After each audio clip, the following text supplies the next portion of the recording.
ukifungua Mhubiri 3:13, Wakristo wetu tunaumia kwa kuto kujua kupigana vita. Maofisi tunaonewa na watu kwa ajili hatujui namna kupigana vita. Hatujui namna kupigana vita maofisini. Hatujui, tunaonewa tu maofisini, kwenye biashara tunaonewa tu. Kumbe ni vita umeshindwa kupigana nayo. Neno linasema tena ni karama ya Mungu kila mtu ale, sio kula tu, bali na kunywa na kujiburudisha na vitu katika kazi yake. Nimesema namba moja, shetani hataki ujijue wewe ni nani. Hakuna mtu aliyeumbwa afanye zuri hapa duniani, hayupo. Biblia inasema tena ni karama ya Mungu. Kalama kwa lugha nyingine kipawa, kipaji. Tuna lugha nyingi, kuna kalama, kuna kipaji. Biblia inasema ni karama ya Mungu kila mtu ale na kunywa na kujiburudisha. Ni karama ya Mungu. Kuna kusema katika kazi zake. Muulize mwenzako, una kipaji gani? Muulize tena, wewe una karama gani?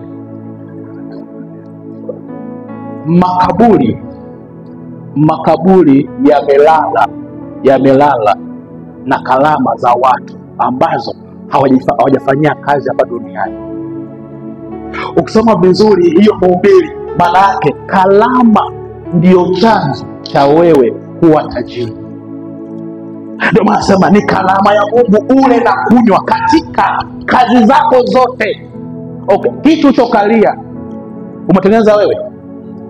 Kitu chokalia umetengeneza wewe. Aliyetengeneza hiyo ni karama au sio karama? Hiyo feni karama sio karama? Yale magari nje pale ni karama sio karama? Kamuulize mtu ambaye ametengeneza silaha. Mfano mdogo, ndege. Nilikuwa nafuata historia ya ndege hizo hapo zinaruka juu. Walitengeneza zaidi ya mara 10. Hawakuta tamaa, walisemwa maneno. Walikata tamaa, lakini vita zote za maneno hakusababisha wasiendelee kubuni ndege. China leo hii ni mabilionea, vipaji wanatumia vizuri. Leo hii hapa Tanzania, China wamejaa wengi, madaraja wa China, sijui nini wa China. Mbaya ambayo inanikwaza mimi hii nchi, Mungu anisaidie. Nimezaliwa hapa Tanzania, Tanganyika, mimi natoka na watu viongozi wangu. Najua mtu watu wa system, mimi naongea kwa sababu Bwana Yesu asifiwe. Naolia tena, nchi yangu inanitosha. Tanzania ukigundua kitu unatishwa au unakamatwa. Jamani, nasema uongo au kweli? Kuna mtu amegundua silaha, wamemkamata, au na usiendelee. Kuna mtu amegundua ndege, wamemzuia, usinani. Kuna mtu amegundua bajaji, wamemzuia. Hivi nchi na matezo gani? Nchi yoyote iliyofanikiwa kiuchumi ni kalama na vipaji ndivyo vimegundua hivyo vitu.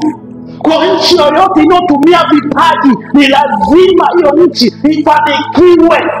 Lakini Tanzania ni nchi ambayo gundua kitu unatishwa au unafungwa gerezani. Kaka nisomee tena wanielewe. Somee hiyo 3:13 Mhubiri kwa vituo. Sikiza kwa makini, msikize ndugu. Tena ni karama ya Mungu. Tena ni karama ya Mungu kila mtu apate kula na kunywa. Hivi amani, Mungu amzungumzie nani, wewe au mimi? Rudi tena. Tena ni karama ya Mungu kila mtu apate kula na kunywa. Hivi nimeambia peke yangu au Mungu asema kila mtu apate fanya nini? Hata tena niko darasani. Tena ni karama ya Mungu. Kwa chanzo cha wewe kunywa na kula ni nini? Ni nini? Uliza mzako na karama gani? Hivi mnanielewa ni wa Kristo? Kwa shetani ameinua vita ili karama yako isionekane. Anakandamiza nini? Umeshindwa wewe kupigana vita ili haya maono, hiyo karama kwa nayo ili uishe. Maana nini? Ndipo utapata kula na kunywa. Kwa shetani amekandamiza ili usipambane hadi kitokee kitu ambacho Mungu ameweka ndani yako. Nchi yoyote iliyofanikiwa kiuchumi ni karama. Hakuna mafanikio nje ya nini? Ya karama. Mungu ameweka ndani. Hapa Wakristo wote nyie hapo, kila mmoja na karama yake. Shida yako umeshindwa kupambana, kupigana hiyo vita. Mungu atatenda, Mungu atatenda. Miaka inaenda, Mungu atatenda. Miaka inaenda. Ni namna ya kupambana, kupigana vita ili uishi ndoto zako. Karama. Hayupo mtu aliyeumwa na Mungu hata karama ndani. Hayupo. Never.